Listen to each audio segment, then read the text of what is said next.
ইমাম আবু হানিফা রাহমাতুল্লাহ আলাইহিকে খলিফা মনসুর বিচারপতি হওয়ার জন্য, প্রধান বিচারপতি হওয়ার জন্য, কাজী হওয়ার জন্য তিনি অফার করছেন।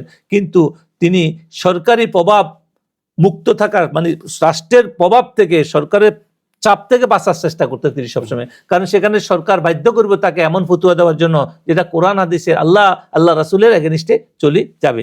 সেই জন্য তিনি সেখান থেকে এই নিজেকে মুক্ত রাখার জন্য তিনি সেটা প্রত্যাখ্যান করছেন। তিনি আল্লাহর ভয়ে তিনি কান্নাকাটি করতেন প্রচুর, আল্লাহকে সবচেয়ে বেশি ভয় পাইতেন। তিনি আল্লাহর ভয়ে কাঁদতে কাঁদতে তার চোখের পানি তার দাড়ি পর্যন্ত বেজে যেত সবসময়। হযরত ইমাম আজম আবু হানিফা রাহমাতুল্লাহ আলাইহি, যিনি তার নাম ছিল, আসল নাম ছিল নোমান বিন সাবেত রহমতুল্লাহ আলাইহি, তিনি ৮০ হিজরিতে ৬৯৯ খ্রিস্টাব্দে তিনি ইরাকের কুফা নগরীতে, বর্তমান যে ইরাক সেটার কুফা নগরীতে তিনি জন্মগ্রহণ করেন। তিনি অনেক সাহাবীর সাথে তার মোলাকাত হয়েছে, সেজন্য তিনি বিশিষ্ট তাবেঈ, সাহাবীর পরে যেটা ছিল তাবেঈ। তিনি সরাসরি সাহাবায়ে কেরামদের থেকে শিক্ষা নিয়েছেন, তালিম নিয়েছেন। আর তার প্রথম জীবন শুরু হয়েছে তিনি ব্যবসা দিয়া। তিনি রেশমের ব্যবসা করতেন। ওই সময় তিনি সমসাময়িক অল্প বয়সে ব্যবসা করে তিনি যে দৃষ্টান্ত স্থাপন করছেন, এই জন্য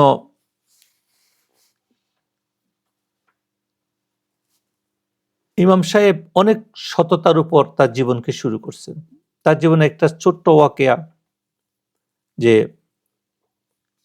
তিনি যখন ব্যবসা করতেছিলেন, তার কাপড়ের মধ্যে, রেশমি কাপড়ের মধ্যে একটা কুর্তি ছিল, ছোটখাটো একটা ভুল ছিল। তো যখন তিনি, তার যে স্টাফ ছিল, তার যে কর্মচারী ছিল, যে বিক্রি করার সময় তারে বলছে, যখনই কোনো কাস্টমারের কাছে বিক্রি করা হবে তাকে বলে দিতে হবে যে আমার মালটার মধ্যে এই সমস্যাটা আছে।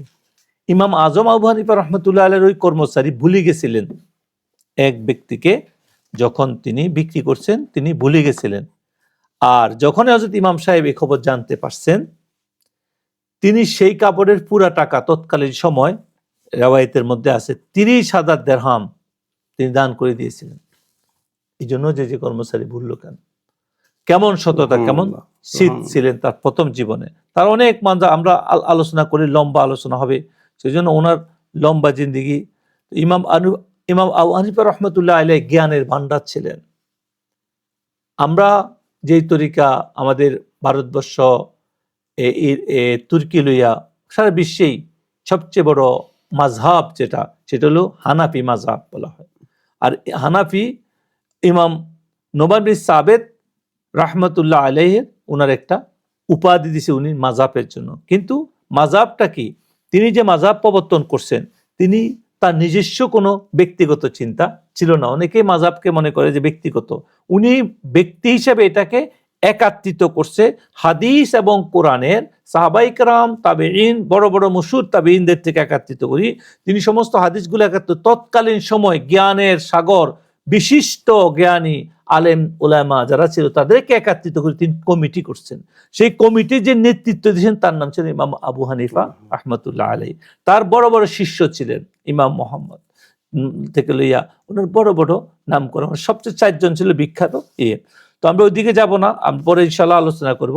তো এই জন্য তিনি যে জ্ঞানের ছিলেন, প্রচুর আল্লাহ পাক তাকে জ্ঞান দিচ্ছে, যে কোরআন সুন্নাহ ভিত্তিক তিনি আলোচনা করার মাধ্যমে তিনি হাজার হাজার সমস্যার সমাধান করছেন। আর সেগুলো একত্রিত করি মুসলিম উম্মতে মুহাম্মদী সাল্লাল্লাহু আলাইহি সাল্লামের জন্য সহজ করার নিমিত্তে তার ছাত্ররা মিলি যে সিস্টেম চালু করছে সেটা হলো হানাফি মাযহাব। এই জন্য ইমাম আবু হানিফা রাহমাতুল্লাহ আলাইহির মাযহাব বড় মাযহাব। ইমাম শাফি রাহমাতুল্লাহ আলাইহি, এরপরে ইমাম মালিক রহমতুল্লাহ আলাইহি, এরপরে ইমাম হাম্বল রহমতুল্লাহ আলাইহি। পরবর্তী যুগে সমস্ত বড় বড় উলামায়ে কেরাম, যাদের মধ্যে ইমাম গাজ্জালির মতো মহান ব্যক্তি যিনি অনেকগুলা কিতাব লিখছেন, তারপরে পরবর্তী যারা তরিকতের জগতে যারা ছিলেন বিশিষ্ট উলামায়ে কেরাম, তারা চাইলেন, তারা এমন পর্যায়ে পৌঁছছেন, তারা চাইলেন নিজে মাযহাব করে চলতে পারতেন, কিন্তু তারা নিজেকে সোপাদ্য করছেন এই সমস্ত বড় বড় মাযহাবের কাছে। আমাদের ইমাম গাজ্জালি রহমতুল্লাহ, ইনি হযরত শাফি রহমতুল্লাহ আলাইহির ফরওয়ার্দ ছিলেন। তারপরে হজরতে গাউসে পাক আব্দুল কাদের জিলানী তরিকতের একজন ইমাম, সর্বশ্রেষ্ঠ ইমাম। ইনি কিন্তু আলেমে দ্বীন ছিলেন এবং ফুকাহা ছিলেন, ইনি সব বিষয়ে পারদর্শী ছিলেন। তিনি নিজে ইমাম আবু হাম্বল রহমতুল্লাহ, হাম্বলি যাকে বলা হতেন, হাম্বল রহমতুল্লাহ। এরকম মশহুর উলামা ইকরাম বাদশাহ হযরতে আব্দুল্লাহ মুহাদ্দিস দেহলভী রহমতুল্লাহ আলাইহি, শাহ ওলিউল্লাহ মুহাদ্দিস দেহলভী রহমতুল্লাহ আলাইহি থেকে এর আগে ছিলেন ইমাম সুয়ুতি রহমতুল্লাহ, এরা সবাই ইমাম আবু হানিফা রহমতুল্লাহ আলাইহির কাছে এক একজন ইজতিহাদ করছেন এবং করার ক্ষমতা ছিলেন। তারপরেও তারা ইজতিহাদ করার পরেও তারা নিজেকে কোনো না কোনো মাযহাবের সাথে নিজেকে অ্যাটাচ করছেন, তাদেরকে ফলো করছেন। কেন? কারণ এরা এমন এক ব্যক্তি ছিলেন, তাদের যুগে তারা সিদকের উপর, সত্যতার উপর ছিলেন, বাস্তবতার উপর ছিলেন। আর ইমাম আজম আবু হানিফা রহমতুল্লাহ আলাইহি এমন মশহুর ছিলেন, তিনি অনেক ডিবেট করছেন খ্রিস্টানদের সাথে, ইহুদিদের সাথে, অল্প বয়সে তার মশহুর ইয়া হয়েছেন। এই জন্য তিনি যেই মহান ব্যক্তি ছিলেন তার বিষয়ে আমরা আলোচনা করলে শেষ হবে না, কারণ আমরা অল্প সময়ের জন্য আপনাদেরকে আসতে পারছি। ইমাম আবু হানিফা রহমতুল্লাহ আলাইহি হানাফি মাযহাবের সাথে জড়িত। আমরা যে আজকে যে আলোচনাগুলো করব, আমাদের মাওলানা রুকনুজ্জামান সাহেব একটু পরে যে রোজার ফরজ এবং সুন্নত বিষয় নিয়ে আমরা প্রশ্নের উত্তরের পর আমিও সহযোগিতা করব। তো এই জন্য আমরা ইমাম সাহেবকে নিয়ে আসছি, আজকে তার জীবনের উপর আলোচনা করছি। তো এই জন্য ইমাম আবু হানিফা রহমতুল্লাহ আলাইহির জীবন ছিল কঠোর সাধনা। তিনি বলতেন, তিনি এত বড় ইমাম হওয়ার পরেও তিনি পীরে কামেল মুকাম্মেলের তালাশে ছিলেন। তিনি নিজে লিখছেন, নোমান ধ্বংস হয়ে যেত যদি হযরত ইমাম বাকের বা ইমাম জাফর সাদেক রহমতুল্লাহ আলাইহির 2 বছর গোলামি না করত। এত বড় আলেম হওয়ার পরে তিনি বলছে, নোমান ধ্বংস হয়ে যেত যদি সে হযরত ইমাম জাফর সাদেক, এখানে 2টা মত, ওনার বাবা উনি হযরত ইমাম বাকেরের যদি 2 বছর গোলামি না করতেন। এখন দেখেন, তারা এত বড় জাইয়েদ উলামা হওয়ার পরেও তারা কামেল মুকাম্মেলের কদমে নিজেকে সুপাদ্য করছেন রুহানিয়তের জন্য। হযরতে ইমাম হাম্বল রহমতুল্লাহ আলাইহি, ইমাম শাফি রহমতুল্লাহ আলাইহি, ইমাম মালিক রহমতুল্লাহ আলাইহি সবাই শায়েখ ছিলেন, পীরে মুর্শিদ ছিলেন, কামেল মুকাম্মেল ছিলেন। তো এই জন্য তিনি ইমাম আবু হানিফা রহমতুল্লাহ আলাইহি রমজান মাসে, উনি যে কোরআনের এত গুরুত্ব দিতেন, তিনি প্রতি রমজান মাসে তিনি 61 বার পূর্ণ কোরআন খতম করতেন। এরকম রিওয়ায়াত আছে, 61 বার মানে তিনি কোরআন খতম করতেন। আর তিনি প্রতিদিন একবার, প্রতি রাতে একবার, পুরো রমজান মাসে তারাবির নামাজে একবার করে কোরআন খতম করতেন, আলাদা করিও। তিনি ওটা তো করতেন, আলাদা করিও তিনি করতেন। এরকম বিভিন্ন রিওয়ায়াত আছে, এগুলা নিয়ে অনেক ইখতিলাফ থাকতে পারে, কিন্তু এগুলোর মূল উদ্দেশ্য হলো যারা আমরা আজকে উম্মতে মুহাম্মদী সাল্লাল্লাহু আলাইহি ওয়াসাল্লাম, যারা আজকে আমরা আমল করতে চেষ্টা করি, এগুলো নিয়ে অনেকে ইয়া করে, কিন্তু আপনি যদি চেষ্টা করেন এই সমস্ত বুঝতে, আপনি পুরো পারবেন তা নয়, কিন্তু আপনি তো চেষ্টা করতে পারবেন। এগুলো হলো আমল করার জন্য, এগুলো একজনকে ফলো করার জন্য এই জিনিসগুলো ইয়া করা হয়। তিনি রাত দিন ইবাদত করতেন। কোন রিওয়ায়াতের মধ্যে আছে যে তিনি 40 বছর পর্যন্ত এশা রুজু দিয়ে ফজরের নামাজ আদায় করতেন।